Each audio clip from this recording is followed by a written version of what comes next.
नमस्ते। हमारा नाम है सुहानी श्रीवास्तव। अब अपने बारे में हम क्या बताएं? ऐसा कुछ बताने जैसा है नहीं हमारे बारे में। लेकिन अगर हम इनके मतलब सत्या जी के बारे में बताना शुरू करेंगे ना, तो दिन से रात हो जाएगी। सत्या जी और हमारी कहानी शादी के बाद शुरू होती है। कहे से कि शादी के बाद ही हमारी असली स्टोरी है। उससे पहले तो हम अपने पापा के घर रह रहे थे बढ़िया से, मज़े से। वो सब मामले वाला रूटीन चल रहा था। हमारे ना पापा के घर के बगल में पांडे जी रहते थे। वो रेलवे में जूनियर इंजीनियर थे। तो बढ़िया सी गाड़ी थी, बढ़िया घर था, एसी लगा हुआ। उस समय उनके पास वो गाड़ी थी, मारुति 800, बहुत चलती थी। तो परिवार के साथ हफ्ते में 2 बार फैमिली के साथ होटल वगैरह जाते थे। तो तब हम 21 साल के रहे होंगे और पांडे जी की ऐश वाली लाइफ को देख के हमें लगता था कि अगर दुनिया में कोई बढ़िया नौकरी है ना, तो वो है जूनियर इंजीनियर की। फिर एक दिन सत्या जी के घर से हमारे लिए रिश्ता आया और पता चला कि लड़का रेलवे में एनी में जूनियर इंजीनियर है। बस फिर क्या था, एसी की ठंडी ठंडी हवाएं चलने लगी हमारे आसपास और ऐसे हमें लगने लगा कि हमारे नाक में बढ़िया खाने का स्वाद आ रहा है, वो रेस्टोरेंट वाला महंगा। और गाड़ी में बैठे हुए हैं ऐसे ठाट से और ऐसे शीशे में देख के बढ़िया से ऐसे लिपस्टिक लगा रहे हैं एसी गाड़ी में। फिर ये आए हमें देखने और जब हमने इन्हें देखा तो झूठ नहीं बोलेंगे लेकिन फिदा हो गए पहली बार में। ऐसे घुंघराले से बाल थे इनके, गोरे चिट्टे क्यूट, और बस हमारी शादी हो गई। ऐसे शुरू हुई हमारी शादी की कहानी। आज 25 साल हो गए शादी को, लेकिन दरवाजे के बाहर आज तक कोई गाड़ी खड़ी हुई नहीं। अरे नहीं, हम इनकी शिकायत नहीं कर रहे, हमें इनसे कोई शिकायत नहीं है। बस आप लोग को ये बता देना चाहते हैं कि हमारे सत्या जी हैं ना, वो भविष्य के बारे में, आगे के बारे में बहुत सोचते हैं, उन्हें चिंता है।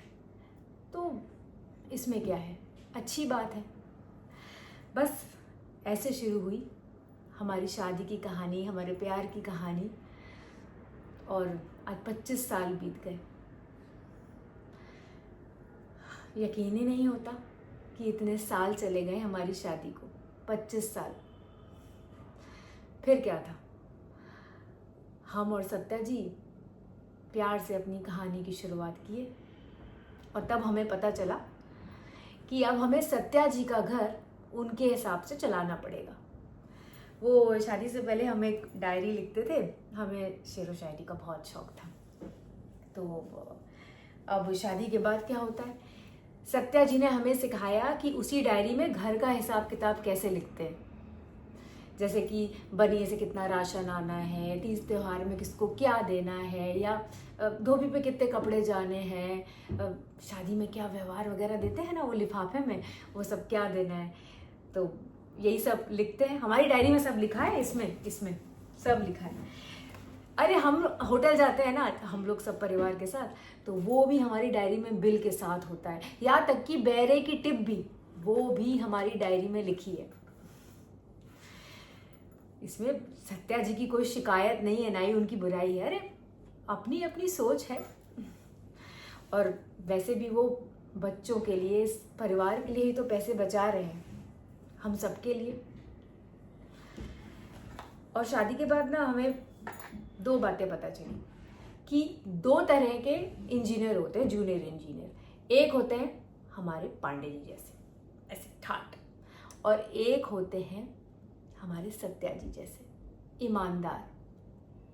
ये जो ईमानदारी शब्द है ना, ये बढ़िया तो बहुत है, सुनने में बड़ा अच्छा लगता है।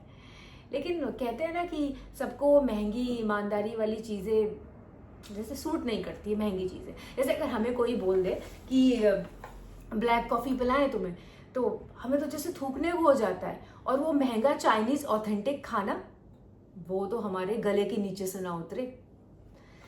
लेकिन कभी कभी दुख भी दे जाती है ये ईमानदारी जैसा जो महंगा शब्द है। लेकिन शादी और प्यार निभाने का रिश्ता है, ये बात तो हम मानते हैं, इसलिए बढ़िया से निभा रहे हैं। जैसे कि हमें पसंद है कि हम अपने बाल वो ड्रायर से सुखाएं, और सत्या जी को वो ऐसे यूं ऐसे तौलिए से ऐसे झटक झटक के, उन्हें वैसे पसंद है। तो उन्हें जो ईमानदारी पसंद है हमें भी पसंद है, हम भी निभा रहे हैं। यही है हमारी कहानी। और जो ये कंजूसी करते हैं ना, हमसे प्रॉमिस किए हैं कि ये बच्चों की पढ़ाई हो जाएगी, जो उसमें जो खर्च लगेगा उसके बाद जो कुछ बचेगा हम पे खर्चा करेंगे, ऐसे बोल रहे हैं। सालों बीत गए इस इंतजार में, लेकिन जब एक दिन हमें इन्हें देखा और पता चला कि सत्या जी को कोई दिमाग वाली बीमारी है। हमारी तो जैसे दुनिया ही बदल गई। अब तो हमें कोई ये भी कहे ना कि तुम्हें 2 वक्त की रोटी में से 1 वक्त की रोटी नहीं मिलेगी, और हमारे सत्या जी की उम्र 1 दिन भी बढ़ जाएगी, तो कसम से हम भूखे रह लेंगे। हाँ, खुशी खुशी भूखे रह लेंगे। कभी कभी हमें सत्या जी पे बहुत गुस्सा आता है। अरे उन्होंने घर की सारी जिम्मेदारियां खुद उठाई, हमें कुछ नहीं करने दिया, कुछ नहीं सिखाया, सब कुछ अकेले करते रहे। डर लगता है,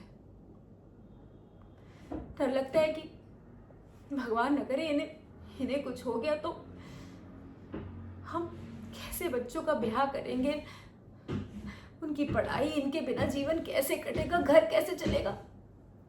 हमें बहुत डर लगता है। लेकिन हमने फैसला किया है कि हम डर के साथ नहीं, उम्मीद के साथ आगे बढ़ेंगे। हमने माना कि किस्मत ने हमें बहुत कम दिया है, लेकिन हमने, सुहानी ने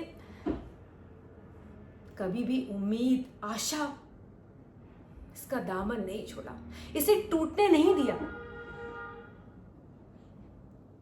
फिर से डायरी में लिखने लगे हैं, ऐसे बस 2 लाइन ही लिखते हैं। तेरा साथ हो तो मुश्किल कोई काम नहीं, जिसका सवेरा ना हो ऐसी तो कोई शाम ही नहीं, है ना। इसलिए बस अब उम्मीद का दामन थामे हुए आगे बढ़ रहे हैं, और अपनी जिंदगी में उस आशा की पहली किरण का इंतजार है।